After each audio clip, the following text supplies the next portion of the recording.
Listo. Hola, ¿qué tal? Sí, muchas gracias. Buenas tardes a todas, a todos. Vamos a continuar con este módulo relativo al juicio de revisión constitucional electoral. Estoy tratando de hacer una dinámica, nada más que es un poquito, nunca la he utilizado, entonces quiero ver si puedo hacerlo. En este momento no se puede decir nada. Déjenme ver, si me es posible, porque creo que puede estar interesante. Vamos a hacerlo. Bueno, sí, a las 6, límite de jugadores aumentar. Ah, no, no se va a poder. No, no se va a poder, no se va a poder. Es que tenía una actividad para hacer unos ejercicios de evaluación. De todas maneras, los vamos a hacer. Pero quería hacerlo con una aplicación que se llama Kahoot, y entonces les llega a ustedes una cosa en el celular y ahí lo vamos monitoreando. Es bastante más divertido. Ay, perdón. Es bastante más divertido que como lo vamos a hacer, pero bueno, hay unas restricciones de suscripción y todo. Entonces ya no me da tiempo de hacerlo de otra manera, ¿no?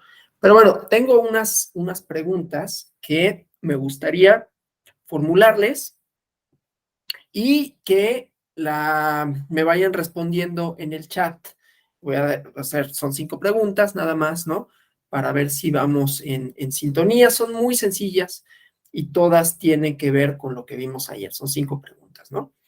Entonces, se las formulo y me van contestando ya sea pregunta por pregunta o ya sea conforme voy formulando las preguntas o después. De todas maneras, después de cada pregunta les voy a dar un tiempo para que las respondan. Entonces, la primera pregunta es, y les pido, insisto, que me las respondan por chat, por favor, ¿qué es la incompetencia de origen? En sus palabras, que me digan qué significa, ¿no? La primera pregunta, ¿no? ¿Qué es la incompetencia de origen? La segunda pregunta es, ¿qué implica judicializar la política? La tercera pregunta es nada más si escriban verdadero o falso. El neoconstitucionalismo ha posibilitado judicializar la política. Ahorita repito de cualquier forma si hay alguna duda. La siguiente era por cómo estaba diseñada la actividad. Entonces, señala un requisito, estoy cambiándolo, era distinto la actividad, no, pero señala un requisito de procedencia del juicio de revisión constitucional.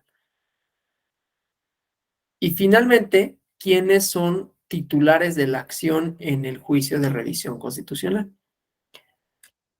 Entonces, váyanme respondiendo. Si tienen alguna duda con relación a las preguntas, me avisan, ¿no? Y no sé, tenemos 5 minutos para responder. Vamos leyendo las respuestas, sus respuestas, y entonces ya entramos a lo siguiente, los requisitos, ¿no? Del juicio de revisión constitucional electoral. Igual si me pueden ir respondiendo por aquí por el chat para ir, para ir viendo las preguntas.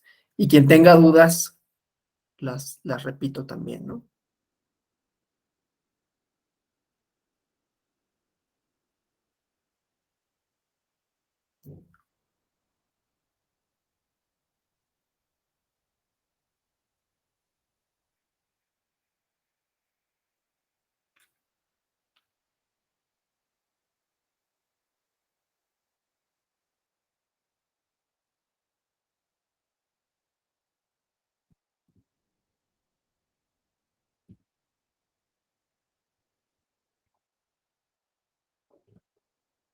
Sí, es una respuesta a la pregunta 5. Los partidos políticos son los que pueden promover el juicio de revisión constitucional. Son los titulares de la acción.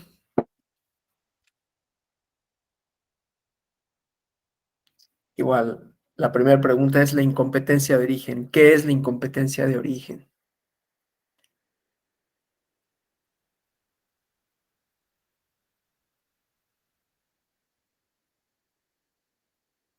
Cuando una autoridad no puede conocer de un asunto porque desde un principio éste se encuentra viciado. ¿Ok? No seguir la formalidad legal, contestan también. La incompetencia de origen, bueno, a ver, voy a esperar a ver si tenemos alguna otra respuesta para complementar las respuestas que nos han dado hasta aquí.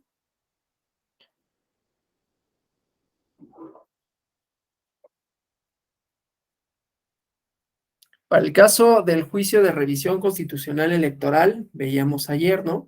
Que uno de los antecedentes era justamente la incompetencia de origen, que tiene sus antecedentes en un amparo Morelos, en donde se había cuestionado la legitimidad de un gobernador para poder tomar el cargo porque no se había seguido debidamente una reforma constitucional que le permitía ampliar su mandato, ¿no? Una reforma constitucional local, ¿no? Y entonces se controvirtió esa cuestión y la respuesta del juzgado de distrito, del juzgadora de distrito, fue que la acción de amparo era una cuestión que para la cual los juzgados federales no tenían competencia, porque el origen del acto no era materia de amparo, ¿sí? Entonces, la incompetencia de origen quiere decir que el acto mismo en el que se funda la acción no es competente por su proveniencia, en este caso los actos políticos, originariamente, en su origen, en su fundamento, no eran competencia de los juzgados federales. Traer un asunto de debate político a los procedimientos jurídicos para tener tiempo o ciertos beneficios o pronunciamientos. La tercera pregunta, ¿no? ¿Qué es la judicialización de la política? Entonces, efectivamente, se trata de pronunciamientos, perdón, la segunda pregunta, pronunciamientos con relación a qué implica, qué significa judicializar la política, que quiere decir que los tribunales conozcan de asuntos políticos, ¿no? Y que veíamos que esto era interesante en general para el sistema de medios de impugnación en materia electoral, pero en particular para los actos relativos a las entidades federativas. Es una de sus dimensiones, pero efectivamente judicializar la política quiere decir que actos políticos pueden ser revisados jurisdiccionalmente. La siguiente, el neoconstitucionalismo ha posibilitado la judicialización de la política o judicializar la política. Ahí tenemos una respuesta que dice que no. ¿Alguien más?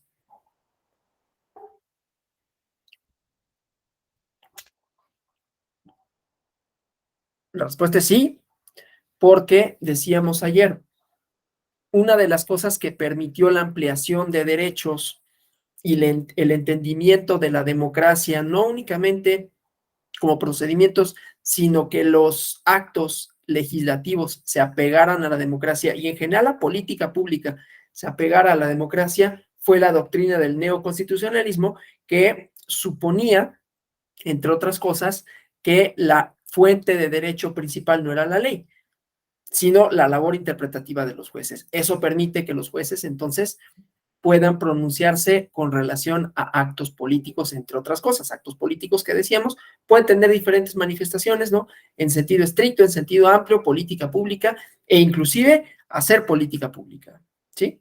Pronunciarse sobre cuestiones relativas a la política pública. La siguiente respuesta que dicen, ¿cuál no es un requisito de procedencia? Y nos dicen que el acto reclamado sea firme y los 4 partidos políticos, supongo, que el acto reclamado sea firme es un requisito de procedencia, ¿no? Entonces, efectivamente, ¿no? Un requisito de procedencia es la firmeza del acto. Ya veremos esa parte. Y la última, que era, ¿quiénes son titulares de la acción? Que ya nos habían respondido que los titulares de la acción son justamente los partidos políticos, ¿no? Entonces, bueno, con eso, lo que tenemos son algunas de las ideas centrales de lo que trabajamos ayer y nos quedamos en las reglas de procedencia. Gracias a quienes respondieron a estas preguntas, ¿no?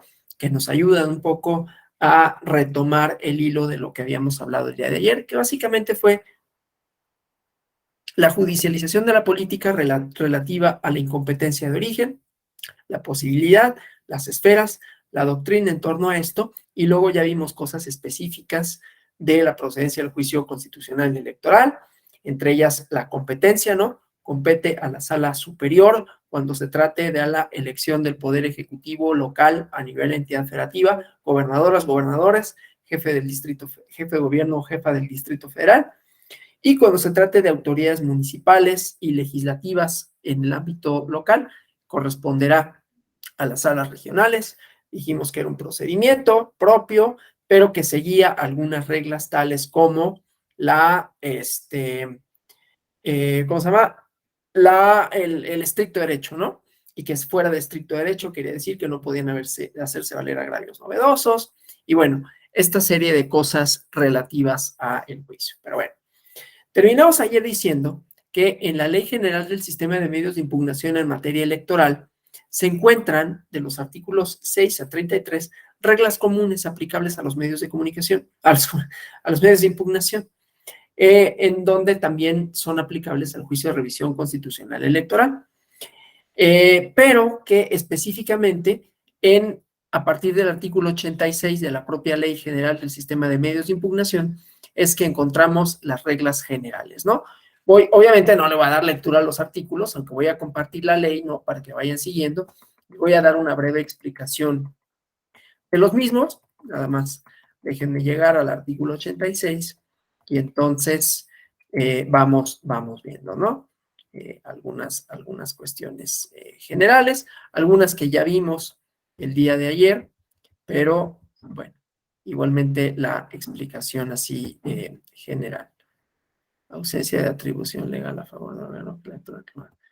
Ok, respuestas a la pregunta, ¿no? Y sí, justamente, ausencia de atribución legal es la incompetencia de origen a favor del órgano. Gracias por la respuesta. Bueno, entonces, aquí, como decía, algunas de las características de las que ya nos habíamos referido, ¿no? Solo procede para impugnar actos o resoluciones de las autoridades competentes en las entidades federativas, para la organización, calificación de los comicios, resolver controversias que surjan dentro de estos, ¿no? Claro, siempre y cuando se cumplan con determinados requisitos, y el estudio de esos requisitos de procedibilidad nos permitirán advertir los caracteres que hemos referido, ¿no? Al ocuparnos tanto la definición como la naturaleza jurídica del juicio de revisión constitucional. Estos requisitos, ya decíamos, ¿no? Definitividad y firmeza. Ya después me refiero a cada uno, ¿no? Que se viola algún precepto constitucional, que la violación reclamada pueda resultar determinante para el desarrollo de un proceso, y dije, ¿no? Me voy a referir a la determinancia y vamos a ver ejemplos, desde luego, no todo va a ser así, pues la ley, qué bueno, ¿no? Sino ejemplos hasta de desechamientos, de reencauzamientos, y desde luego de asuntos, ¿no? Fundados que plantearon también cuestiones relativas a la competencia. Pero bueno, ahorita, en términos generales, esta parte, ¿no? Decía que la determinancia, que la reparación sea material y jurídicamente posible dentro de los plazos electorales, que sea factible antes de la fecha constitucionalmente o legalmente fijada, ¿no? Para la instalación de los órganos de toma de posesión de los funcionarios, que se hayan agotado las instancias previas, ¿no? En virtud de las cuales se puede haber modificado, revocado o anulado. Entonces, el primer requisito, ¿no? Que los actos o resoluciones que emitiesen las autoridades competentes de las entidades federativas para la organización, calificación de los comicios, pues quiere decir, ¿no? Que esta exigencia de definitividad es la pretensión de que los actos impugnados no puedan ser modificados y por ese hecho causen agravio a quien los impugna, en el caso particular del JRC, a los partidos políticos, ¿no? Entonces, bueno, habremos de señalar esta dualidad que ya seguramente advirtieron, ¿no? De los requisitos establecidos en este artículo 86, en los incisos A y F, ¿no? En tanto que es un solo requisito, ¿no? Que reconoce como razón lógica y jurídica el propósito claro y manifiesto de hacer del juicio de revisión constitucional electoral un medio de impugnación excepcional y extraordinario. Y a este solo se puede ocurrir como cuando el acto o resolución no sea susceptible de revocación, nulificación o modificación, sea porque no se puede hacer oficiosamente por parte de la autoridad emisora, ¿no? o de su superior jerárquico, alguna otra autoridad competente para ese efecto, o porque no existan ya medios ordinarios para conseguir la reparación plena de los derechos de las prerrogativas, ¿no?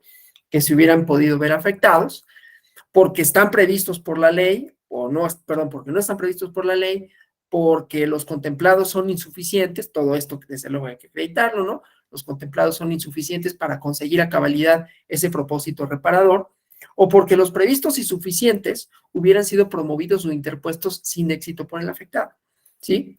Entonces, donde no solo es que se exija que se agoten oportuno y formalmente estas previsiones, sino que esas instancias previas deben ser aptas. O sea, tenemos estas dos cosas, ¿no? No es solo que se prevea que haya un recurso, sino que este recurso sea idóneo para conseguir esa modificación, anulación o revocación del acto. De manera que en ausencia de esto, no en ausencia solo de recurso, sino que este recurso previsto en la ley electoral local, de haberlo, si lo hubiera, tiene que ser suficiente para la pretensión que se busca, que es revocar, modificar, anular el acto, ¿sí? Si no lo hubiere, aún parece muy reiterativo, ¿no? Pero aún habiendo uno, pero si este no es idóneo para eso, entonces consideramos que procede el juicio aún sin necesidad de agotar el principio de definitividad, ¿sí? Y es lógico, ¿no? A ningún efecto práctico, dicen los abogados, ¿no? A ningún efecto práctico llevaría a agotar una instancia que no es idónea para conseguir los fines perseguidos, ¿sí? Entonces, bueno, eso. Entonces, la definitividad, pues, exigida como requisito de procedibilidad, se satisface cuando el acto de resolución combatida resuelve la materia que se trata o concluye de cualquier modo, ¿no? Sin posibilidad de mera impugnación o modificación oficiosa ante las autoridades locales, o sea, incluyendo resoluciones de fondo, y las que no lo deciden por falta de requisitos formales. Que ayer habíamos visto esta parte también, ¿no? Lo de la plenitud de jurisdicción, la posibilidad, pues, de que se sustituya, en el caso del juicio de revisión constitucional electoral, que si se sustituya a la autoridad primigenia en el dictado de la resolución y se entra en el análisis del fondo y hay un pronunciamiento sobre este. O la posibilidad, en todo caso, que sea regresada, que sea vuelta a revisar por parte del órgano jurisdiccional, si es que, claro, hay tiempo, por un lado, casi nunca hay, pero bueno, si hubiera, que sea revisada, analizada en algún momento, digo, también porque depende del momento procesal, ¿no? Porque decíamos que no son solo con relación a la declaratoria de validez, a la calificación de los comicios, sino todos aquellos actos, sean en este momento o que en el futuro puedan afectar al desarrollo del proceso electoral, ¿sí? Y ahorita vemos el criterio de determinancia, porque dice, resulten determinantes para, o sea, no nada más es que puedan afectar, sino que su afectación, además de existir, tiene que comprobarse que fuera determinante para el resultado del proceso electoral o su secuela, ¿no? Entonces, bueno, el principio de definitividad es rector, volviendo a esto, en el JRC. Este principio se cumple cuando se agotan previamente a la promoción de ¿no? Las instancias que son idóneas, ya lo dije, y que conforme a los propios ordenamientos son aptas para modificar, revocar o anular estas, ¿no? Entonces, bueno, se inobserva, por lo tanto, el principio de definitividad, si entre otras hipótesis, ¿no? Antes de la promoción del juicio, no se hace valer la instancia prevista en la ley para privar de efectos jurídicos un determinado acto de resolución, si la promoción se realiza cuando no ha concluido esa instancia previa, mediante resolución firme, está sub iudice, ¿no? Todavía interpuse el juicio de revisión constitucional, pero todavía no hay un pronunciamiento por parte de la autoridad primigenia, por parte de la autoridad local, ¿sí? O cuando, de acuerdo con la ley local, el medio de impugnación ordinario que se promueve no es el idóneo, no es el apto para modificar, ¿sí? Entonces, bueno, claro, no hay que olvidar las excepciones, ¿no? Cuando el agotamiento de estos medios ordinarios de impugnación produzca un menoscabo para los derechos sustanciales del justiciable, sean contrarios a sus derechos sustanciales o que por los trámites a realizar impliquen una merma en las pretensiones, entonces encontramos el per saltum. Ahorita vamos a ver un ejemplo, ¿sí? Entonces, de manera general, digamos, los promoventes quedan exonerados, ¿no?, de agotar los medios de impugnación que prevé la ley electoral local en los casos en que este agotamiento previo de los medios de impugnación se traduzca en una amenaza seria para los derechos sustanciales objeto del litigio, ¿no? Porque estos trámites, el tiempo necesario para llevarlos a cabo, ¿no?, pueden implicar la merma considerable o hasta la extinción del contenido de las pretensiones o de sus efectos o consecuencias, ¿no? Por lo que el acto electoral se considera firme y definitivo. Entonces, la base lógica, digamos, jurídica para imponer esta carga, ¿no?, de recurrir previamente a los medios ordinarios antes de acceder a la justicia constitucional federal, radica en la explicación de sentido común de que tales medios de impugnación no son exigencias formales para retardar la impartición de justicia. No se trata de obstáculos impuestos al gobernado para dificultarle la preservación de sus derechos, ni requisitos inocuos, digamos, ¿no?, que se tienen que cumplir antes de conseguir la tutela efectiva que les garantiza la Constitución, sino que se trata de instrumentos aptos y suficientes para reparar oportuna y adecuadamente las violaciones a las leyes que se hayan cometido en el acto de resolución que se combata. Y al ser así, se puede deducir que cuando ese propósito, cuando esa finalidad no se puede satisfacer en un caso concreto, ¿no?, por las especiales particularidades del asunto, por la forma en que se encuentran regulados los procesos impugnativos comunes, por las propias actitudes de la autoridad responsable o de la que conoce o deba de conocer, entonces se extingue esta carga procesal de agotarlos y entonces ocurre directamente a la vía constitucional. Yo sé que hay por ahí por lo menos una persona que trabaja en un, no sé si en un tribunal o en uno, pero creo que es un tribunal electoral local y sabrá las estadísticas, y esto lo digo porque reiterando esta parte del agotamiento del principio de definitividad, insisto, no solo se trata de obstaculizar el acceso a la justicia, lo que pasa es que muchas veces, y por ahí me darán la cifra correcta, con el porcentaje correcto, pero muchas veces la mayoría de los asuntos inclusive tiene su respuesta en los tribunales electorales, ¿no? Ahorita que están discutiendo la reforma electoral, pues los tribunales electorales hacen muchísimo trabajo, la mayoría del trabajo, más del 80% de los asuntos, se quedan en el orden local.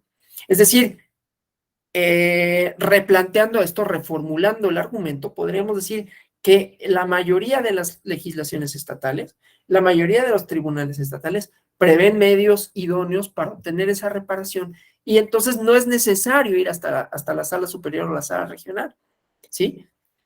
Que eso es el chiste de que haya órganos locales que puedan resolver sin necesidad de, vamos a ponerlo en otros términos, es la idea igualmente de que haya tribunales ordinarios en materia civil, en materia penal, en materia mercantil, más allá de la concurrencia de lo mercantil que puede ser federal o local, la verdad es que siempre se agotan en lo local, ¿no?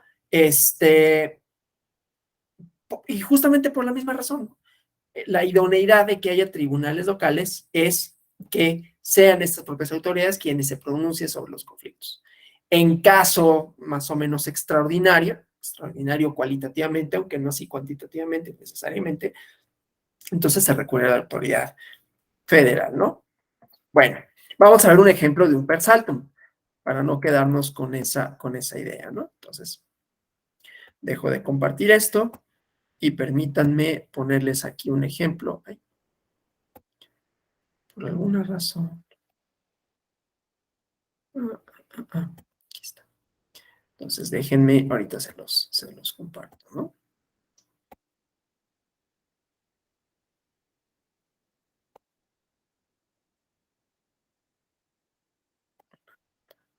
Está. Aquí nada más vamos a ver el puro per saltum, ¿no? ¿Cómo es que lo hace valer? Entonces, tenemos este juicio de revisión, que ya es viejito, pero que, insisto, lo que me interesa es el per saltum. Entonces, un proceso electoral para elegir gobernador, ¿no? Una persona que tiene que ver con publicidad, ¿sí? Acto impugnado, bueno, no importa. Esto ahorita nos lo vamos a brincar porque solo me interesa, insisto, el per saltum. Entonces, viene el acto, ¿sí? Y dice cuándo tuvo conocimiento el actor, ¿no? Entonces, demanda el juicio de revisión. Trámite, requerimiento. Primero, bueno, la jurisdicción, esta no me interesa, aquí no voy a tener en otros asuntos que veamos, sí, por los cambios jurisdiccionales, ¿no? Pero esta es la que me interesa, ¿sí? Entonces, el per saltum está justificado, dice por lo siguiente. Entonces, todo el marco jurídico y legislativo, ¿sí? El artículo al que nos referimos y los incisos A y F, que es donde dije había una confluencia, ¿no? De criterios, ahí tenían la ley y decía la definitividad, y entonces, bueno, actos o resoluciones, ya vimos, definitivas y firmes, se exige el agotamiento de instancias previas. Ahora, la pretensión final es que se ordene a las autoridades responsables información referente a propaganda, ¿sí? Ubicación de propaganda de distintos entes que participan en el proceso electoral. Y entonces, ¿aquí qué pasa? Esto, ¿no? El agotamiento previo de los medios de impugnación se puede traducir en una amenaza seria para sus derechos sustanciales que son objeto de litigio, porque pueden implicar la merma o extinción del contenido de las pretensiones. Y aquí está esta jurisprudencia, ¿no? Definitividad y firmeza solo es un requisito de procedibilidad. Por lo tanto, cuando se analiza la demanda, no es un requisito que no pueda ser subsanado por distintas circunstancias, ¿no? Bueno, creo que no queda mayor problema. Y esto lo mismo, ¿no?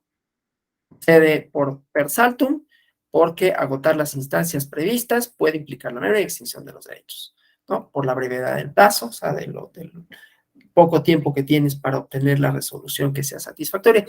Pasa luego con los amparos, ¿no? Que también seguían este principio de definitividad, o algunos de ellos, ¿no? Sobre todo amparos indirectos que necesitaban esta condición de firmeza del acto y la definitividad, agotar los procedimientos previos, pero muchas veces se puede acreditar una causal que implique, ¿no? Cuando el daño sea de imposible reparación o difícil reparación, ¿no? Y estas cosas que permiten que no se agoten los medios ordinarios de defensa, ¿sí? Bueno, eso nada más con relación a el per saltum. Entonces voy a continuar con el siguiente requisito. Comparto nuevamente la ley, ¿no? Para que la tengan ahí a la vista y les sirva de referencia, ¿no?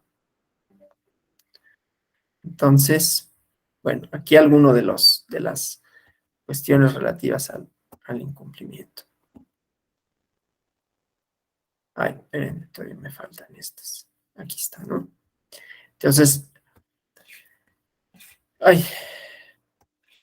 Entonces, violación a los preceptos constitucionales, que esto ya nos habíamos referido ayer, ¿no? Es un requisito indispensable que los actos o resoluciones que sean materia del juicio de revisión constitucional violen algún precepto de la Constitución. Debe matizarse este requisito, ¿no? Porque no está expresamente contemplado en la Constitución, pero se puede considerar, ¿no? Que está implícito en la facultad encomendada al tribunal relativa, al análisis de la constitucionalidad de los actos o resoluciones electorales, o sea, su probable contraposición directa o indirecta con algún precepto constitucional. Debemos entender, pues, en un sentido formal, relativo al establecimiento como requisito de procedencia y no al análisis propiamente de los agravios, ¿no? Que se esgriman. O sea, este requisito tenemos que considerar que se acredita cuando en el escrito correspondiente se hacen valer agravios debidamente configurados, que precisen claramente los argumentos, ¿no? Los razonamientos enderezados a acreditar la afectación del interés jurídico de quien promueve, ¿sí? O sea, no es estricto. Miren, les voy a poner un ejemplo que tiene y no que ver, un ejemplo procesal. En un tribunal, otro tribunal en donde yo trabajaba, para conceder las medidas cautelares, había un criterio, yo nunca estuve de acuerdo con ese criterio, pero era de un secretario de estudio y cuenta, yo no era secretario de estudio y cuenta, yo era un oficial jurisdiccional, pero tenía a mi encargo todas las interlocutorias. Y entonces, él decía, para conceder una medida cautelar, te tienen que señalar que no se viola ninguna ley ni se hacen afectaciones de interés público. Yo le decía, pues es que eso no te lo tienen que decir, eso es una cosa que el juzgador tiene que analizar. Él tenía otra formación, desde luego, mucho más estricta, mucho más positivista, ¿no? Dice, no, es que eso es una fórmula sacramental. Yo decía, es que no. Claro, él era el que firmaba, a final de cuentas, el que daba fe. Yo nada más, pues yo hacía el acuerdo o hacía la sentencia, pero él no concedía la provisional con ese, porque no se cumplía ese requisito. ¿A qué voy con esto? El señalamiento a la violación constitucional es algo que el juzgador va a dilucidar, ¿sí? Porque además, en todo caso, toda violación, esto puede ser sujeto de controversia, me va a decir, no, no es cierto. Toda violación jurídica a una ley puede suponer una violación a la ley fundamental, ¿sí? Entonces, en este caso, ¿no? Vamos a pensar que, digamos, la indebida aplicación, la incorrecta interpretación de una determinada norma jurídica en un acto, en una resolución impugnada, que pudiera infringir algún precepto constitucional, supone pues la violación a los principios de constitucional y legalidad electoral, ¿no? Artículo 41, el 116, o sea, los agravios, en los agravios que se esgriman, se tendrá que advertir, esto lo digo para quienes en algún momento a lo mejor son ustedes autoridad electoral, secretarios estoy cuenta de sala regional, de sala superior, o mismas personal jurisdiccional que puede resolver en estos términos, ¿no? Y decir, bueno, no es que sea estrictamente acreditar qué porción normativa, cómo, ¿no? Sino que del análisis que se haga, se advierta que hay violación a principios constitucionales electorales y con ello hacerlo extensivo a los agravios, ¿no?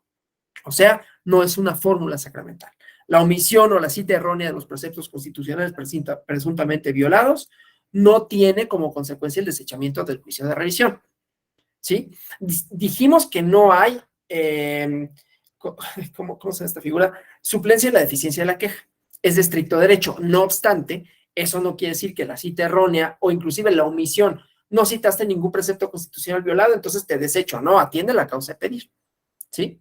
En una visión bastante más garantista. Y ahorita vamos a ver cómo esto se materializa también en otras cuestiones relativas a la procedencia. Bueno, ayer vimos una de reencauzamiento, ¿no? Era un juicio que se había intentado por una vía que no era. Pero hoy vamos a ver otro ejemplo igualmente así, ¿no? O sea, que se había interpuesto ante la sala superior y la sala superior dice, no, se trata de asunto de presidente municipal, según me acuerdo, ¿no? Y por lo tanto, tiene que conocerlo la sala regional, me parece que era Jalapa, ¿no? Bueno, entonces, la referencia solo a la violación de los principios de constitucionalidad y legalidad, ¿no? Digamos, no es necesaria a la hora de dilucidar si se violó o no un precepto constitucional, ¿sí? Entonces, bueno, ese me interesa en particular, solo para decir esta parte, ¿no? Determinancia, esta me interesa mucho y ahorita vamos a ver un ejemplo de determinancia porque tiene muchos criterios, ¿sí? Entonces, a ver, la determinancia es una figura creada por el derecho electoral mexicano. La exigencia de la violación a un precepto constitucional, que ésta sea determinante, trae como consecuencia el que se le atribuya a los actos o resoluciones electorales impugnados, ya traigo lo de, y luego cometo este error, como ahorita que digo impugnadas por el chip ya de todo hacerlo incluyente, ¿no? Perdón, también una vez dije así, partidas y partidos políticos. Estos son errores por hacer cosas en automático. Decía, las resoluciones, los actos impugnados, que su importancia, su trascendencia, pudieran afectar o cambiar el resultado obtenido en la elección de que se trata. O sea, si las transgresiones, violaciones imputadas no resultan de tal magnitud, vuelven improcedente la solicitud de revisión constitucional. Claro, eso es algo que se valora en la sentencia, no es un requisito, ¿no? Que se pueda necesariamente dilucidar en la admisión de la demanda. Puede ser claro, pero puede no serlo. ¿Y qué pasa si se actualiza? Sobreseemos, ¿sí? ¿Sí? O sea, dado que se trata de los requisitos que establece el artículo 86 para la procedencia de la demanda, la determinancia, insisto, no necesariamente es algo que pueda ser evidente, como sí lo puede ser acreditar la personalidad, como sí lo puede ser que sea quién es el titular de la acción, los partidos políticos, y si no lo intenta un partido político, pues es improcedente la demanda. Pero en este caso, la violación determinante puede ser algo que sea materia de estudio del asunto y que, por ejemplo, la autoridad cuando rinda su informe va a decir, oye, pues no es determinante. ¿Por qué? Porque no tiene una afectación directa en el desarrollo del proceso o en el resultado del mismo. Es decir, que si dejase de existir este acto, el procedimiento seguiría igual, ¿sí? Es algo parecido, y vuelvo al amparo, es algo parecido a lo que sucede en los amparos directos cuando impugnamos sentencias de primera instancia y te dicen, a ver, por ejemplo, me desecharon una prueba.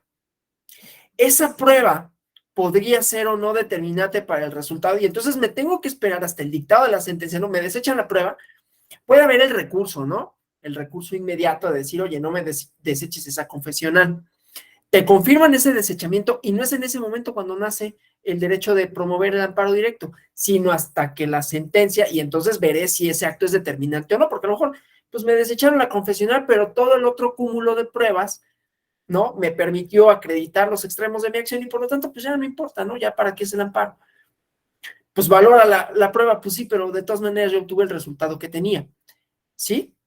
Y la parte afectada, en todo caso por la sentencia primigenia, pues no va a decir, no, pues quiero el amparo para que sí le admitas una prueba que reforzaría. No sé si me explique. Entonces, con esto tendremos más o menos, ¿no? Una idea de la determinancia, porque no necesariamente, digo, puse un ejemplo que puede ser derecho civil, penal, mercantil, pero que nos sirve para entender que un acto determinado puede no ser finalmente en este caso determinante, valga la redundancia, utilizado en otro contexto, para el resultado, ¿no? O sea, esta exigencia se cumple si de ser fundados los agravios se pudiera obtener la revocación de la declaración de validez de la elección, dejar sin efectos la del candidato o candidata, fórmula, reconocidos como triunfadores, la modificación de la asignación de diputados locales o regidores elegidos por representación proporcional, ¿no? O sea, la trascendencia de la violación.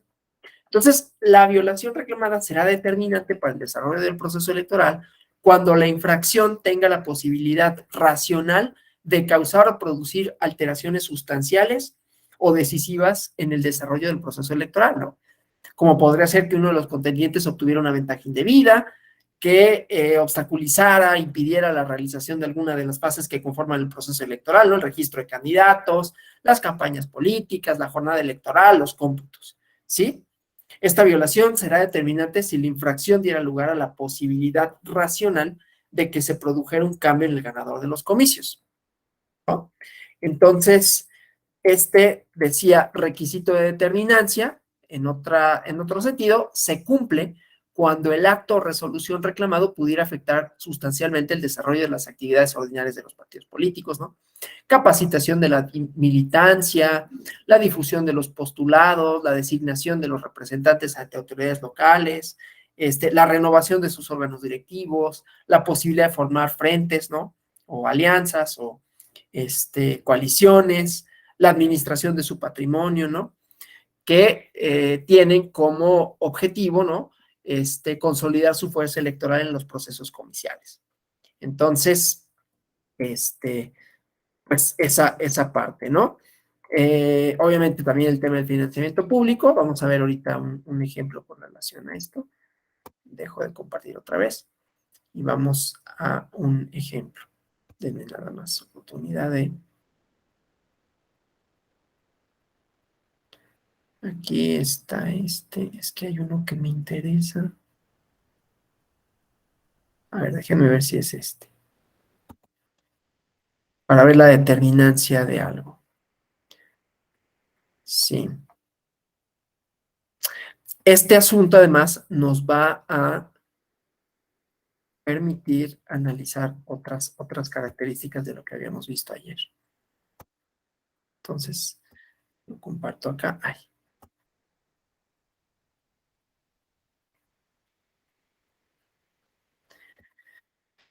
Este asunto, ¿no? Porque aquí vamos a hablar de una cuestión adicional, que es la omisión legislativa, ¿sí?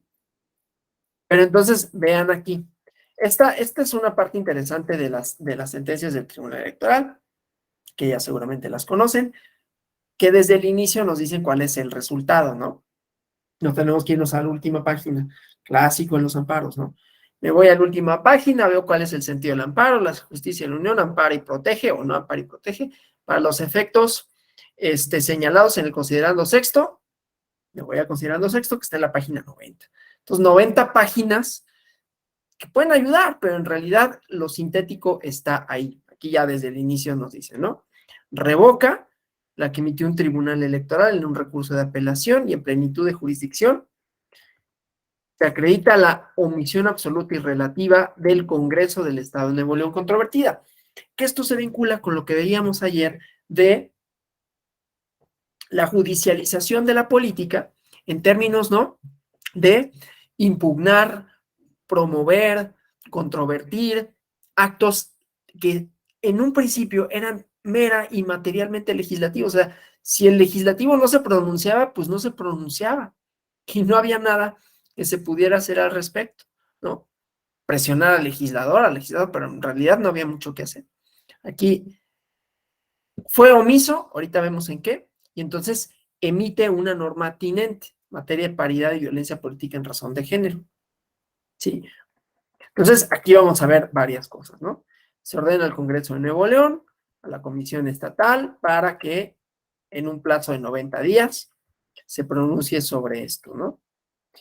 Criterio orientador, además, fíjense, este criterio orientador para todos los organismos públicos locales de las entidades federativas que estén en situaciones similares, cosa que también resulta importante por los alcances que puede tener un JRC, ¿sí?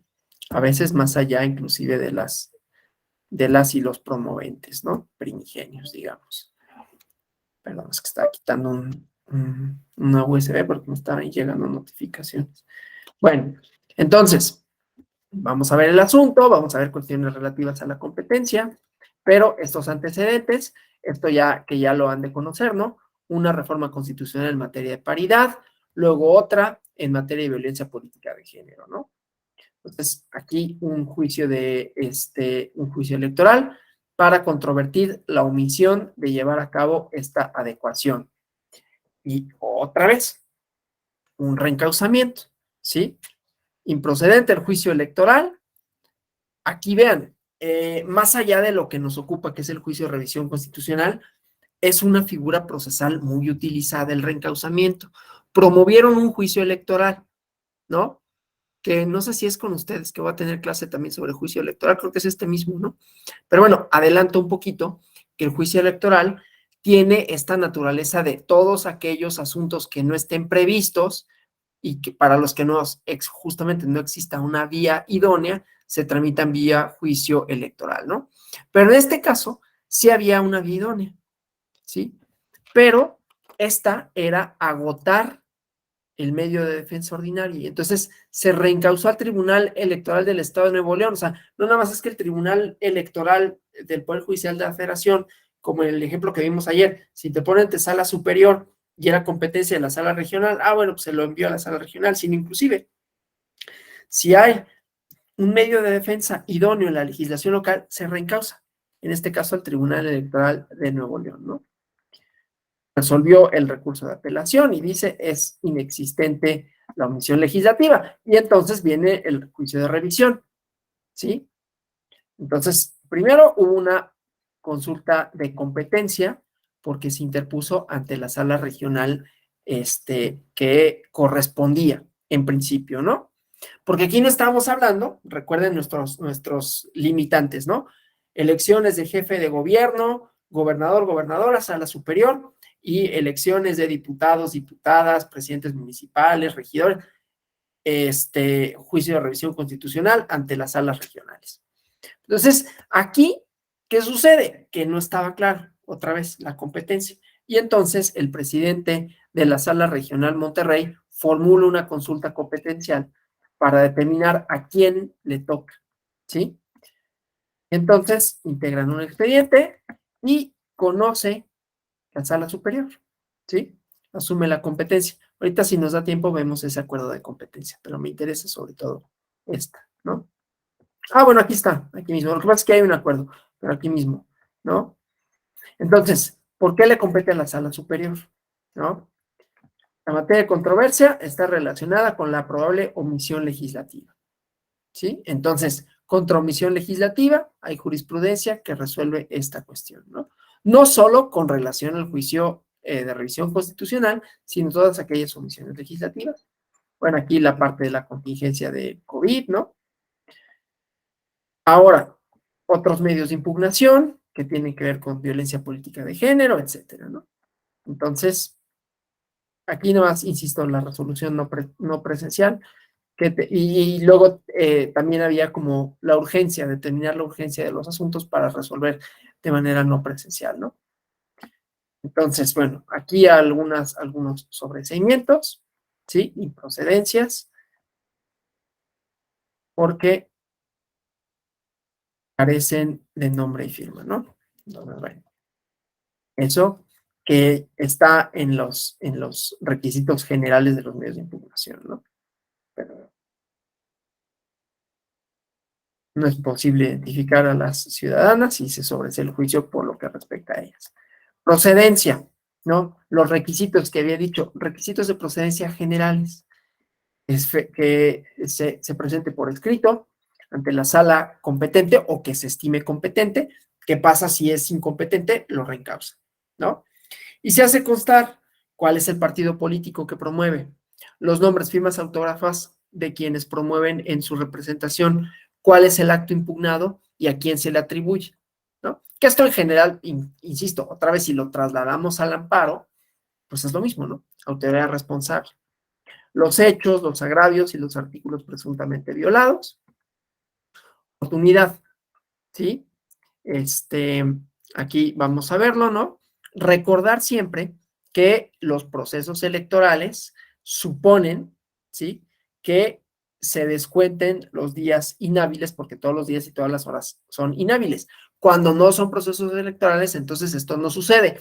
Esto es importante tenerlo en cuenta porque los JRC no solo se promueven en procesos electorales, como aquí, se trata de una omisión legislativa en materia de paridad y violencia política de género, que no significa que el proceso electoral ya haya comenzado, sino que esto va a tener implicaciones sobre la selección de candidaturas, para empezar, ¿sí?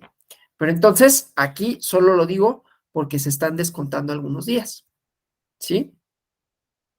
Ahora, no se presentó ante autoridad responsable, pero las demandas presentadas ante las salas regionales de este tribunal se promueven en tiempo y forma y deben considerarse como oportunas, ¿sí? Aquí, este plazo, ¿no? Que lo cuentan, son 4 días, ¿sí? Porque son sábado y domingo, ¿sí? Entonces, interpone el día jueves 9, tiene el 10, que es día 1, 11, 12 que no cuentan, 13 y 14, ¿sí?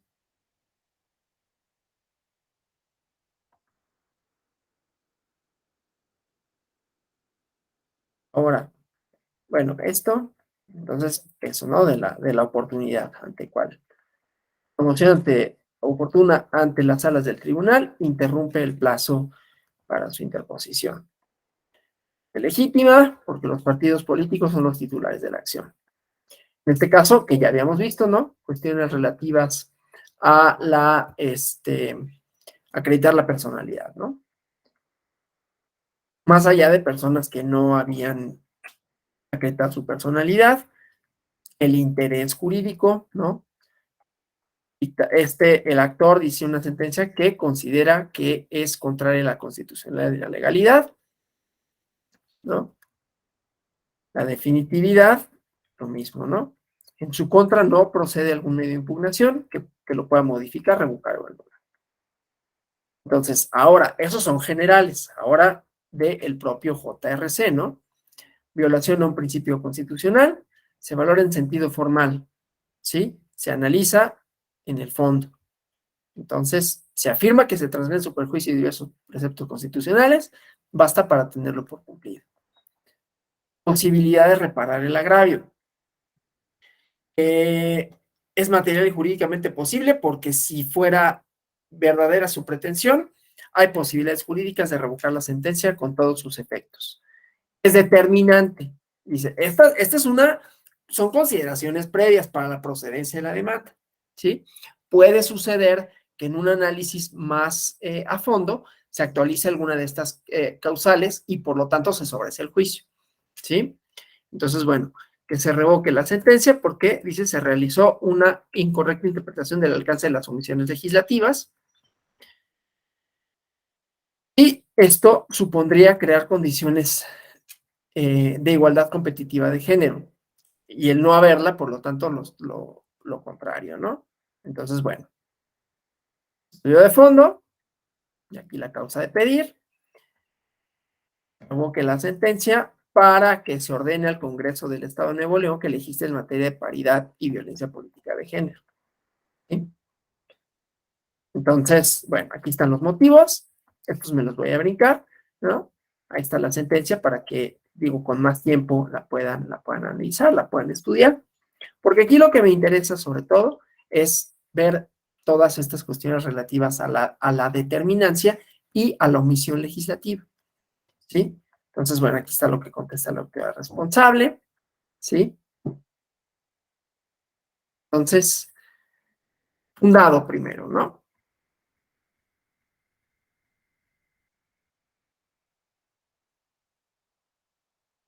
Y bueno, cuestiones relativas a la fundamentación y la motivación, relativas a la sentencia, ¿no? Que ya habíamos dicho. La autoridad responsable, si recuerdan en los antecedentes, vimos que había decretado el sobreseimiento del asunto. Decía, no hubo omisión legislativa, estoy aquí, ¿no? El Congreso de Nuevo León está por concluir estos trámites legislativos. Además, no hay fecha límite para dictar esta resolución legislativa o esta ley, ¿sí? Entonces no se actualiza, ¿sí? Y dice, bueno, procede el sobreseimiento cuando se deja sin efectos la resolución o el acto impugnado. Que esto, ahorita vemos que considera la sala superior, pero esto es relativamente común, ¿no? Cuando hay un acto, por ejemplo, una sentencia, que es lo que se impugna, y entonces la autoridad dice, bueno, dejo sin efectos la sentencia, dejo sin efectos la resolución, y entonces ya no le causa ninguna afectación, y por lo tanto se advierte una causal de improcedencia, que es justamente que le cause un daño, ¿no? Esto pasa otra vez. El ejemplo es el amparo. Y el ejemplo es el amparo no por una cuestión ociosa, sino porque ayer vimos, ¿no? Era controvertir los actos políticos vía control de constitucionalidad, que en ese momento era la acción de amparo. ¿Sí? Entonces, bueno. Eh, Dado el carácter urgente, aquí dice, ¿no? Y el análisis de en plenitud de jurisdicción. Entonces, inobservancia del plazo para legislar en materia de violencia política. Aquí, este es el argumento, ¿no? Vamos a obviar esta parte, más allá de que pueda ser interesante, ¿no? La inconstitucionalidad, perdón, por violaciones al principio de seguridad jurídica, por confianza legítima, esto por la falta de homologación, ¿no? Violación de derecho a acceder a un cargo público en condiciones de igualdad. Todas estas son, os estoy citando únicamente los agravios, ¿no? Inconstitucionalidad de la omisión legislativa. Entonces, ¿y por qué no? Insisto, aquí estoy dando los agravios. Ahorita vemos a los motivos, ¿no? Que da la sala superior en la sentencia. Entonces, materia de omisiones, esto sí me interesa, ¿no? Mandato, cuando la Constitución ordena al legislador regular determinada materia, es un mandato que está fundado en el principio de supremacía constitucional. Y bueno, lo mismo, ¿no? Las normas constitucionales, etcétera. Entonces, el control de las omisiones absolutas y las relativas. El tipo de omisión que se enfrenta puede obstaculizar la procedencia de los medios de control de constitucionalidad, una omisión absoluta o relativa, sus diferencias, que son estas, ¿no? Ninguna de las cuales, como dice aquí, incide en la procedencia, ¿no? Lo que se controla es que no hay una legislación para regular de manera suficiente, independientemente si es absoluta o relativa, ¿no? Ahora, si la omisión es absoluta, pues que el legislador expida la ley. Si es relativa, se acude a ciertos tipos de sentencias para reparar esta deficiente regulación. Entonces, la omisión parcial quiere decir las normas expedidas contemplan a un grupo o un fragmento de destinatarios de las normas, y no a todas, ¿no? Y en el caso de la omisión total, pues es simple y sencillamente no se ha expedido la ley, ¿no? Los plazos, igualmente, ¿no? ¿Cuál es el plazo? Porque aquí decía, la ley electoral no marca ningún plazo, la ley electoral de Nuevo León no marca ningún plazo para esta cuestión.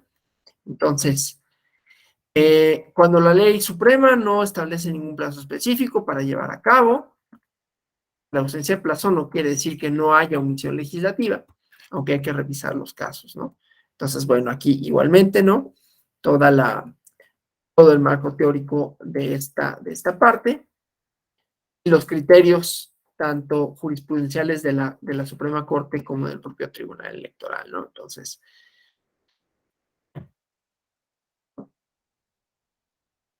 distintos tipos de prohibiciones y la clasificación de las omisiones legislativas, que ya decíamos, absolutas, obligación de expedir una norma y no lo hace. Relativas, una omisión de manera incompleta o deficiente, absolutas incompetencias de ejercicio legislativo, ¿no? Decide no actuar debido a que no hay ningún mandato u obligación que así les imponga, como en este caso, ¿no? Que decían, bueno, pues no tengo una temporalidad para hacerlo, relativas a incompetencia del ejercicio potestativo, hacen uso de su potestad para legislar, pero lo emiten de manera incompleta o deficiente, ¿no? Entonces, bueno, esa nada más la clasificación. Luego, obviamente, el marco legal, en esto no me voy a detener, ¿no?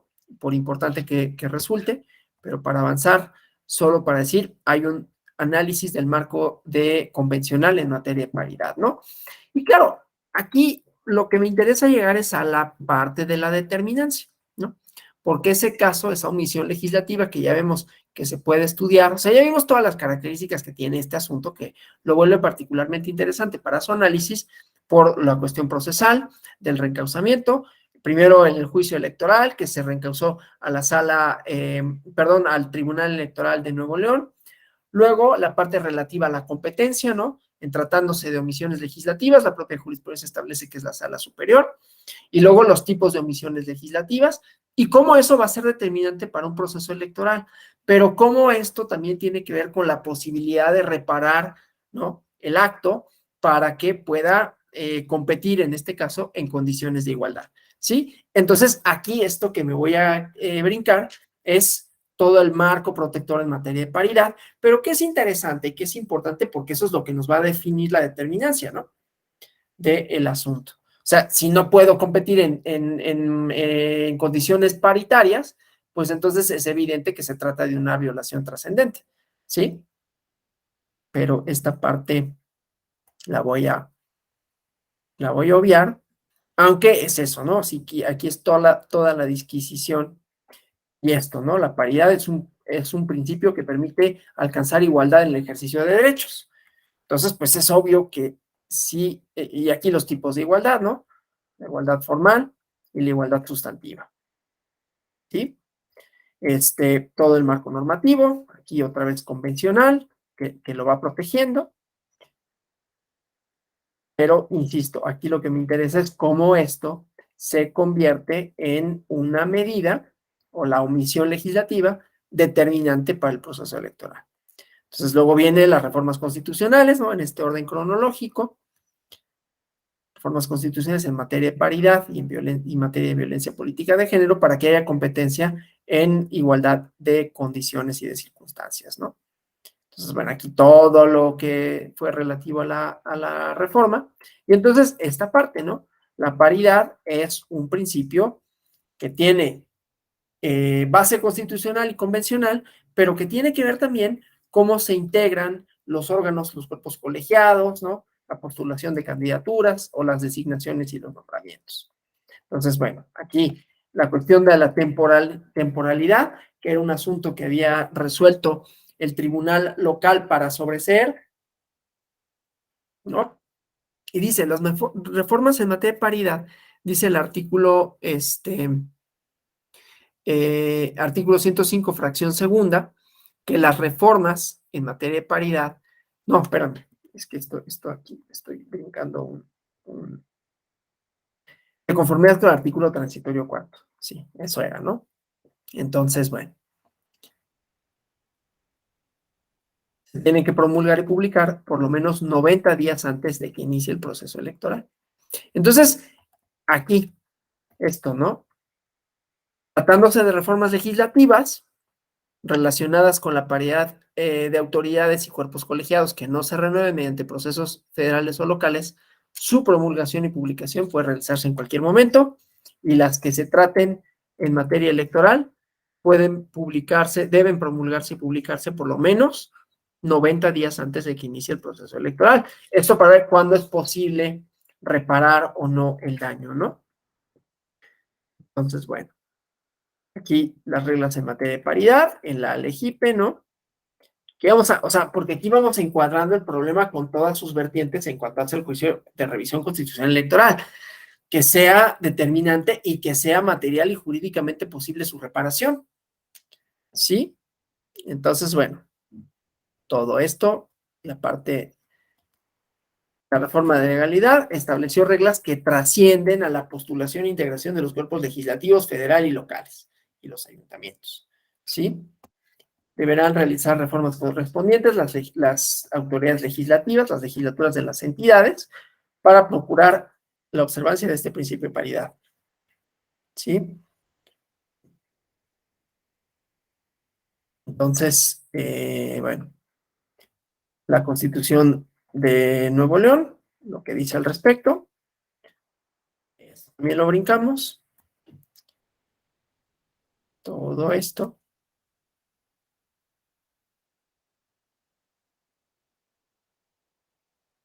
Bueno, la paridad de género, lo que tiene que ver y sus implicaciones para la igualdad, ¿no?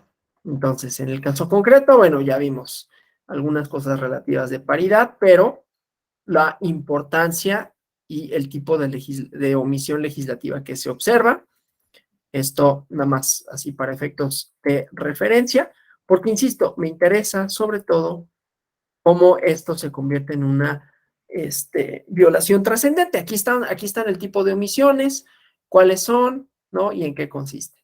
Entonces, realmente también en materia de violencia política con razón de género, te dicen los porqués, ¿no? Y cuáles son además los alcances de que existan las mismas, ¿no? Todo el tipo de normativa que debe de existir, ¿no?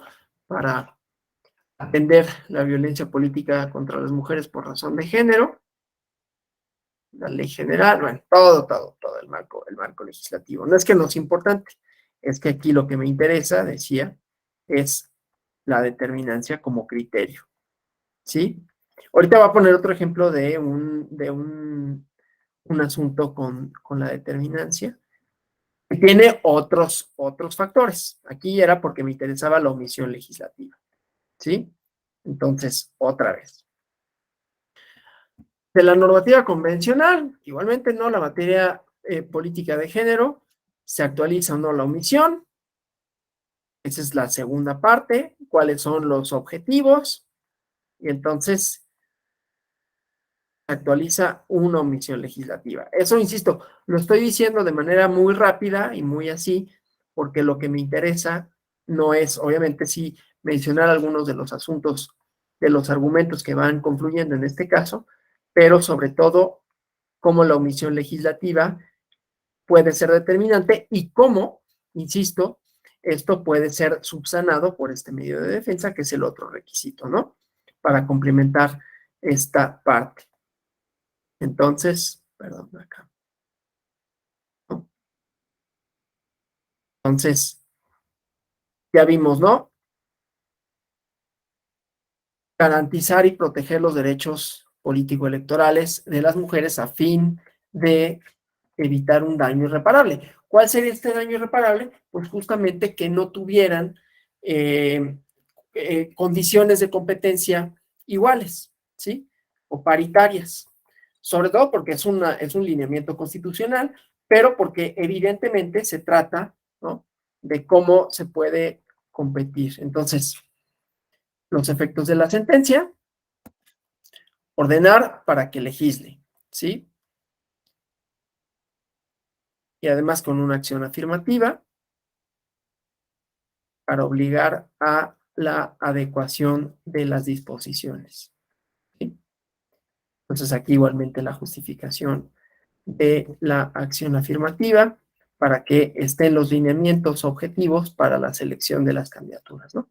Pero bueno, entonces aquí lo que me interesa, como decía, era cómo se acredita el criterio de determinancia, ¿no?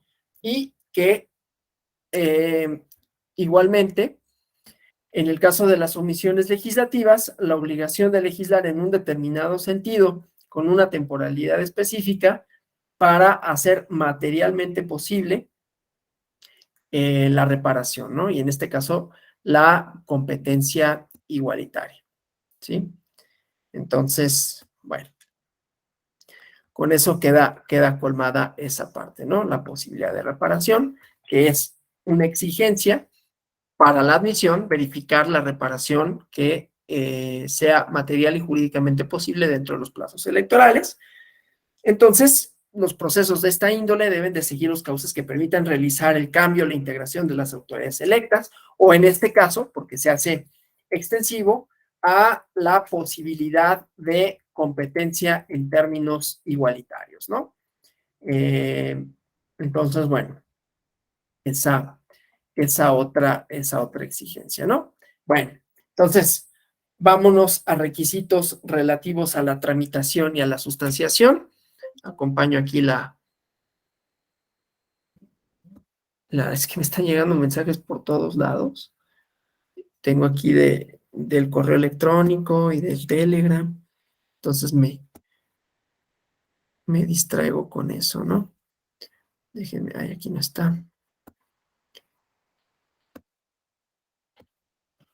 Vámonos otra vez a la ley de medios de impugnación para ver, bueno, esta competencia la voy a quitar porque ya lo establecimos el día de ayer, ¿no? Igualmente la legitimación y personería, para ver el trámite, ¿sí? El trámite de los asuntos, ¿no? Entonces, el JRC inicia por regla general con la presentación de la demanda ante la autoridad señalada como responsable. Ya vimos esa parte de los reencauzamientos posibles. El trámite formal corresponde al inicio de actuaciones de las distintas salas del tribunal. Y bueno, entonces, pues en los expedientes pues vamos a encontrar las siglas, ¿no? De cada sala sub, SJ, SM, SX, SCDM. Entonces, bueno, eso, ¿no? Bueno, todos los números de expediente, el tipo de expediente de que se trata, ¿sí? Cuestiones relativas al procedimiento, ¿no? Pero bueno, entonces la demanda se presenta ante la autoridad responsable, en principio, ¿no? Dentro de los 4 días contados a partir del día siguiente, aquel en que se tiene conocimiento del acto o la resolución. Si lo presento, la autoridad responsable, es decir, a la que dictó la resolución, es decir, al Tribunal Electoral de Zacatecas, al Tribunal Electoral de Querétaro, ¿no?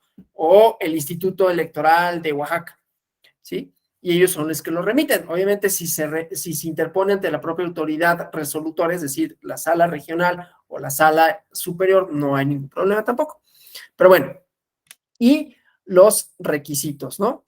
Y 4 días, que ya decíamos, estos 4 días, que dependiendo de si se trata de tiempos electorales o no, o de procesos electorales, habrá un cómputo distinto, porque entonces se contarán o no, según se trate, días inhábiles y fines de semana, ¿no? En tiempos electorales, todos los días y todas las horas son hábiles, pero esto se cuenta por días, no por horas.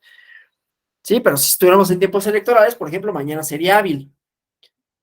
En este caso, si hoy yo quisiera interponer, o bueno, se me notifica una resolución a partir de la cual nace mi derecho subjetivo público para interponer un JRC, el día 1 sería el lunes, ¿sí? Entonces, bueno, dentro de los 4 días, a partir del día siguiente, aquel en que se tenga conocimiento del acto de resolución impugnada, o se hubiese notificado de conformidad con la ley aplicable, ¿sí? Y bueno, ya saben, ¿no? el nombre del actor, domicilio para oír y recibir notificaciones, o quien nombre pueda oírlas y recibirlas, identificar el acto de resolución impugnada, los agravios, nombre y firma. Y lo que ya vimos del incumplimiento, pues es improcedente el medio de impugnación, o si en su momento se actualiza alguna de las causales, como ya vimos, puede suponer el sobreseimiento, ¿no?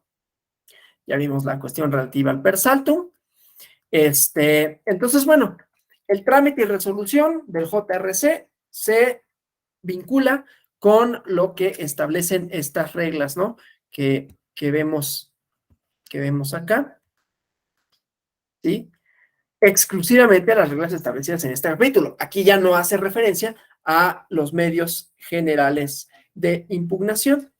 Entonces, bueno, la autoridad electoral que recibe el escrito por el que se promueve el JRC lo remite de inmediato a la sala del Tribunal Electoral que resulte competente, por ser la que ejerza la jurisdicción en el territorio, donde reside la autoridad responsable, o la sala superior, dependiendo del acta de que se trata, ¿no? Si se equivoca en su remisión, se reencausa. Si hay, como ya lo vimos, algún asunto relativo a la competencia que no está clara, hay consultas relativas a la competencia y entonces la sala superior, que es quien resuelve en un acuerdo de sala, no acuerdo de magistrado instructor, a quien le compete. Y ya vimos que hay acuerdos generales en los que también establecen que hay determinadas materias que le corresponden, en el caso del financiamiento, a las autoridades locales. ¿Sí? Entonces, bueno, el escrito de promoción se tiene que acompañar, obviamente, de los anexos, del expediente completo en que se ha dictado el acto o resolución que se impugna, como el amparo, vuelvo al amparo, ¿no? Llega un amparo al juzgado o al tribunal, me acuerdo, el Tribunal de Justicia Fiscal Administrativa, pues llega el amparo y entonces lo pones encima del expediente, no falta, ¿no? Que uno cuando es inexperto taladras o rompes la promoción del amparo para integrarlo al expediente, ¿no? Ya después te dices, no, es que esto van afuera porque es amparo y se remite al juzgado de distrito. Pero bueno, eso no importa. El chiste es que el expediente, ¿no? El expediente completo, en donde consta el acto, el dictado del acto o de la resolución que se impugna, que no necesariamente es el acto jurisdiccional, porque ya decíamos, también tiene que ver con los actos de autoridades administrativas, inclusive actos de los congresos, ya lo vimos, ¿no? Entonces, bueno, igualmente se tiene que acompañar con un informe circunstanciado, ¿sí? En donde, pues, se tiene que mencionar si el promovente, el compareciente tienen su personalidad reconocida, cuáles son los motivos y fundamentos jurídicos que considera pertinentes para sostener la constitucionalidad o legalidad del acto de resolución impugnada y la firma, ¿no? La autoridad considera como responsable, bajo su más estricta responsabilidad sin dilación alguna, tiene que cumplir con obligaciones que le impone el artículo 17 de la Ley General del Sistema de Medios de Impugnación, que es dar aviso de la presentación a la sala competente del Tribunal Electoral, en donde se precisa actor, acto, resolución impugnada, fecha y hora exactas de la recepción. Tiene que hacerlo el conocimiento público mediante cédula durante un plazo de 72 horas, ¿no? Para efectos de los terceros interesados, que podrán formular igualmente, ¿no? Los alegatos por escrito. Entonces, bueno, esa parte, vamos, esto que les decía de los alegatos, cuestiones relativas a las pruebas, ¿no? Entonces, una vez recibida la documentación, el presidente de la sala competente, o sea, el presidente de la sala superior, el presidente de las salas regionales, turna de inmediato el expediente al magistrado electoral que corresponda por turno, ¿no? Estas cosas aleatorias que asignan un número al expediente y que dictan a qué ponencia corresponde. Entonces, se prevé que en cuanto se reciba la documentación mencionada, los alegatos, ¿no? Etcétera, ¿no? Se agregan a sus autos para los efectos a que haya lugar. ¿Y cuál es la sustanciación? Más o menos, ¿no? Decíamos, turna de inmediato el expediente recibido a un magistrado electoral que revisará que el escrito del juicio de revisión constitucional reúna los requisitos exigidos. Propone este magistrado el proyecto de sentencia por el que se desecha de plano, si así es, ¿no? El medio de impugnación, cuando se dé alguno de los supuestos previstos, se acredite alguna de las causales de notoria improcedencia. Igual, si el promovente incumple con algunos de requisitos de personería, no identifique el acto,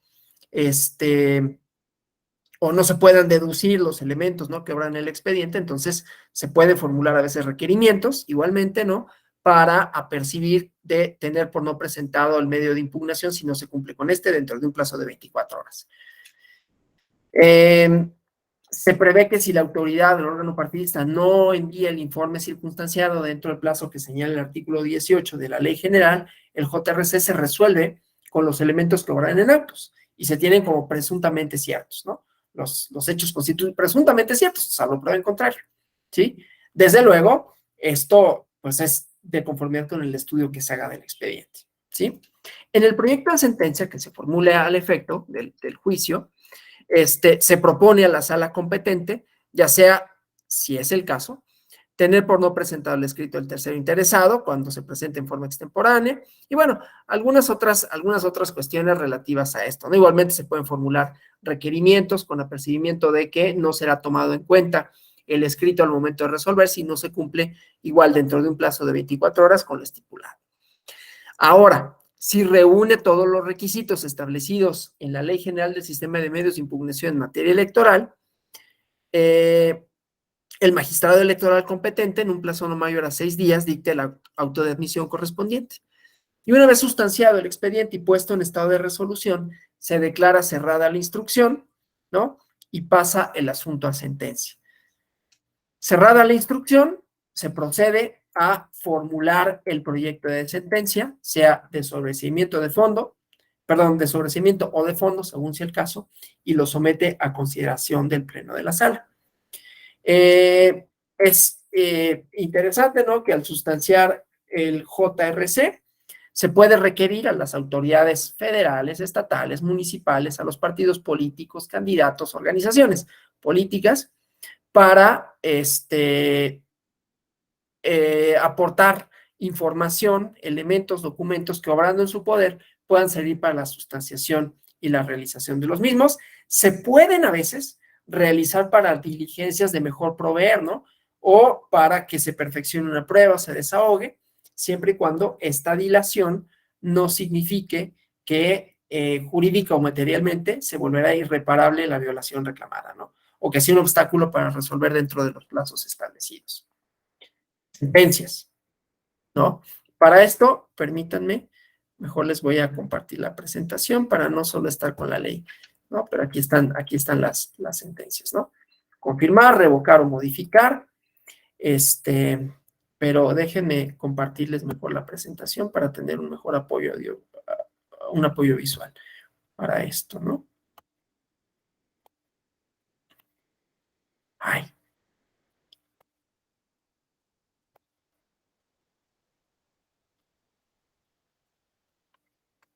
Tengo problemas con esto de que se vean las presentaciones. Denme un segundo.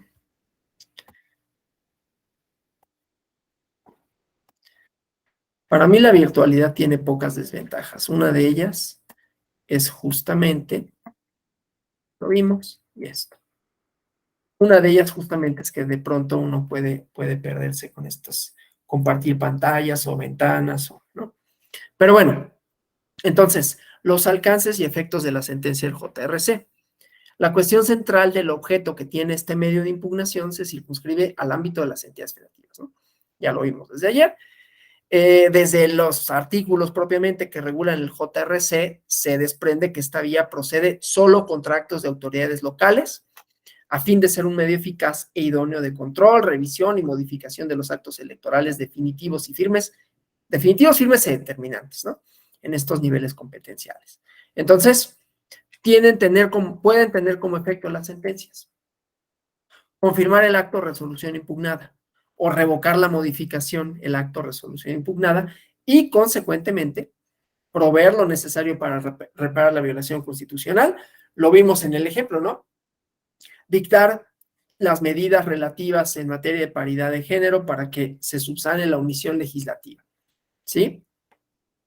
Y estos efectos deben conjugarse con el ejercicio de control como habíamos señalado, ¿no? Que son distintos. Entonces, a través del JRC hay un control competencial de las autoridades electorales en las entidades federativas, ¿no? Porque se analiza la constitucionalidad de los actos que emiten, que su propia y especial naturaleza la circunscribe a una jurisdicción especializada. Obviamente, la revocación de un acto lleva por regla general la imperiosa exigencia de que la autoridad local o partidista dicte una nueva resolución que a su vez pueda volver a ser objeto de otro JRC. Ya habíamos visto, no obstante, la idea de la plenitud de jurisdicción, ¿sí? Pero bueno, vamos a pensar, ¿no? Cuando se presenta la revocación del acto impugnado, ello puede tener como consecuencia la necesidad de que se emita un nuevo acto, ¿sí? Respecto al cual pueden alegar vicios propios que no han sido objeto de pronunciamiento por parte de la autoridad jurisdiccional. Entonces, la labor del Tribunal Electoral del Poder Judicial de la Federación y por lo que hace al juicio de revisión constitucional es la regulación de la actividad electoral local concerniente a los procesos electorales, sea de un modo restringido, ¿no? Mediante la presentación de una demanda interpuesta por un partido político que cumpla con los requisitos para su estudio, ¿no? Que hayan emitido autoridades comiciales en las entidades federativas, o también, ¿no? La exigencia de que sean los partidos políticos quienes interpongan esos medios de impugnación, ¿sí? Ahora, algo que es importante mencionar, el JRC es un instrumento distinto al JDC, obviamente, aunque al final tenga similares efectos porque tutela derechos de naturaleza política, ¿sí? Por ejemplo, un acuerdo, una resolución de un órgano electoral local que limite derechos, no en particular, sino en abstracto, se puede dar el caso que es impugnado en JRC y en JDC, ¿no?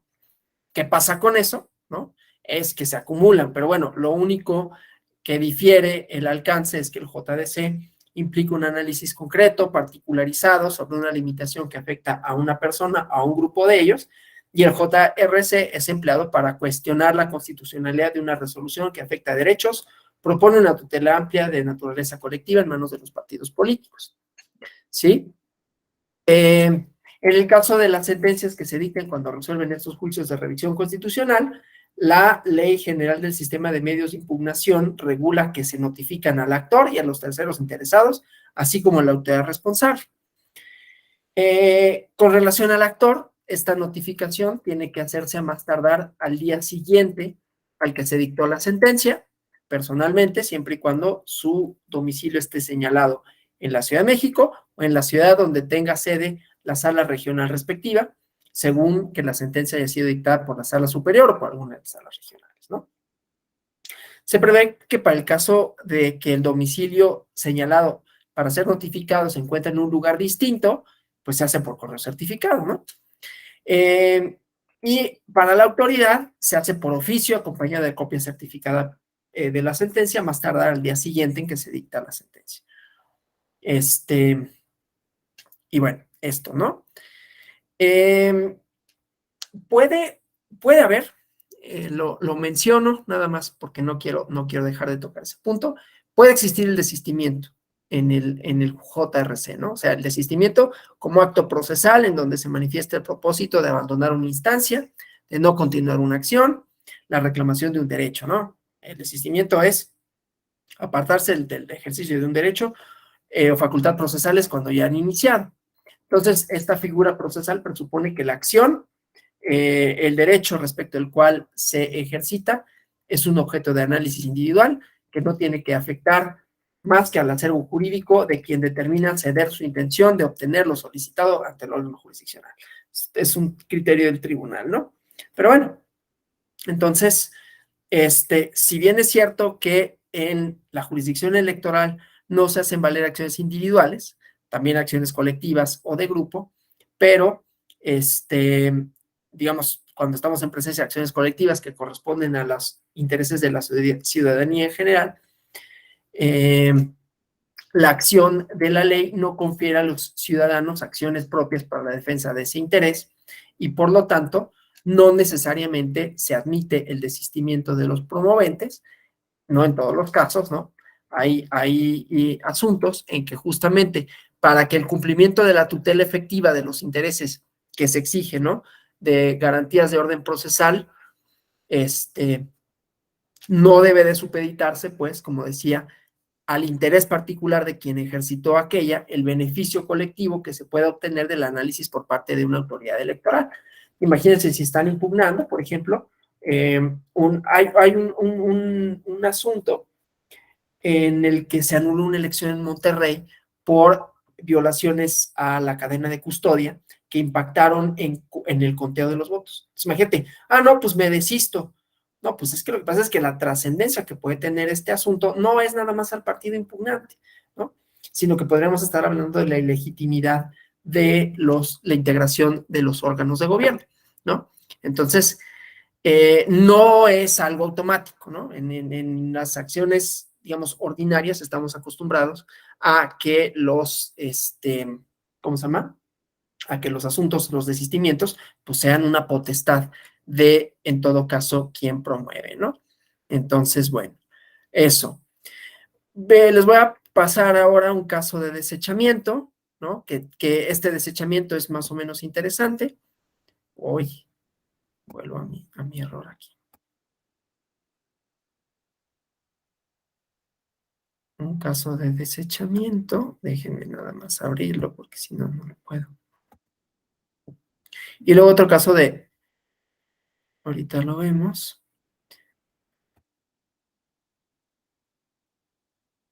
Aquí está.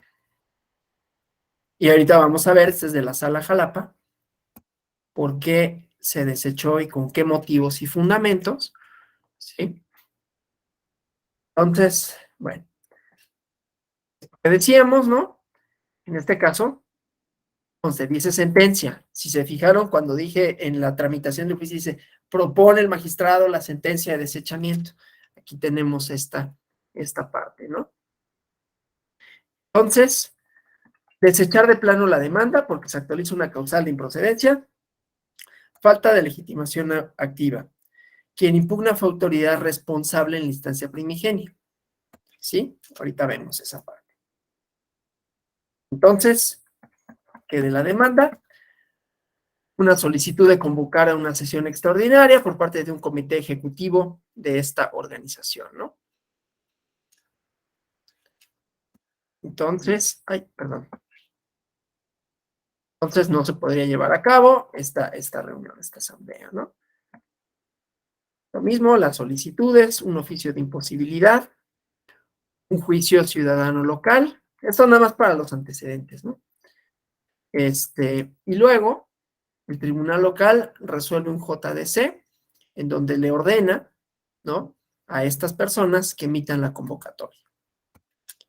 Se recibió el tribunal local, presenta la demanda, recibe, y dicen, ok, entonces, primero que nada, ¿no? La competencia, resolver por materia, se controvierte una sentencia del Tribunal Electoral del Estado de Oaxaca, relacionada con la renovación, ratificación y modificación de la integración de un comité. Entonces, esa parte. Ahora, es improcedente y por lo tanto se debe desechar de plano la demanda por la falta de legitimación activa. Esto que vimos, ¿no? Ahorita, artículo 82, la falta de legitimación o personería es causa para el desechamiento de plano. Dice aquí, no existe supuesto normativo alguno que faculte a las autoridades en el orden federal, estatal o municipal, a los órganos de los partidos políticos, acudir a la justicia federal de este tribunal cuando han formado parte de una relación jurisdiccional procesal como autoridad u órgano partidista responsable, como sujeto pasivo. ¿Sí? La legitimación activa es lo que la ley te otorga para ser parte como demandante en un juicio o en un proceso. Que tengas un derecho subjetivo público, ¿sí? Del que seas titular, ¿sí? Requisito indispensable de procedibilidad. Entonces, El que acude, ¿sí? El partido político, o sea, no es que, en principio decíamos, ¿no? Los partidos políticos son los sujetos titulares de la acción, pero eso no quiere decir que cualquier partido político pueda controvertirlo, ¿sí? En principio, bueno, es un partido político que controvierte la sentencia, ¿sí? Relativa a una asamblea para ratificar, renovar o modificar la integración de su comité ejecutivo. Pero lo que busca es que se revoque esa sentencia para que se deje sin efectos esa orden de emitir la convocatoria. Ahora, carece de legitimación porque fue la autoridad responsable en la instancia primigenia. O sea, los que se negaron a la convocatoria, ¿no? Y entonces, en contra de ellos interpuso el medio de defensa y ante esa resolución ellos quieren acudir en juicio de revisión constitucional, ¿sí? El acto impugnado de origen es atribuible al mencionado instituto político, ¿no? Es evidente que carece de legitimación. O sea, al margen de que es un partido político, ¿no? Dice, su pretensión última es que subsistan las justificaciones extraordinarias para no convocar, ¿sí? Actúa en defensa del acto que originó la presente cadena impugnativa, entonces carece de legitimación, ¿sí? Esto me resultó interesante, ¿no? Para ponerlo como un ejemplo de un desechamiento, ¿sí? Por esos alcances y por esas características. Bueno, pues eso con relación al juicio, ¿no? Podemos decir finalmente, ¿no? Que la incompetencia de origen a la que nos referíamos, ¿no? Ha tenido como distintas derivas, inclusive en algunos asuntos ya muy viejitos, del 97, ¿no? En JRC, que formaron una jurisprudencia que dice que la incompetencia de origen no es analizable en una sentencia de juicios de revisión constitucional electoral contra resoluciones, jurisdiccionales, ¿no? Entonces, bueno, esa parte, ¿no? Pero aquí quedo ahora sí que a su disposición por si hubiera preguntas, respuestas, comentarios que desearan formular con relación a lo expuesto los días de ayer y de hoy.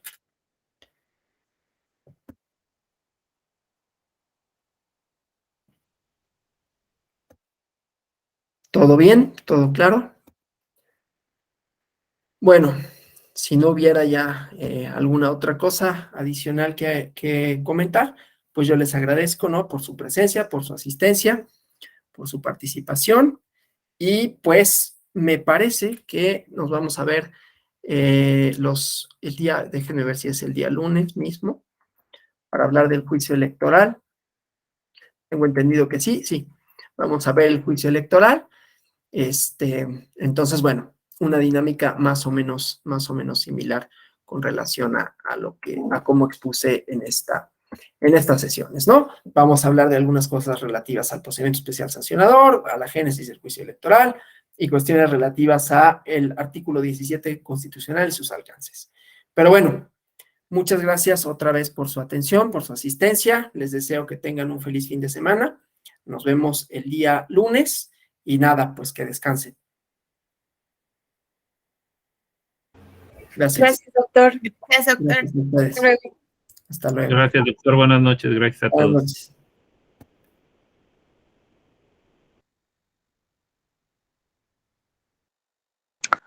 Saludos, gracias.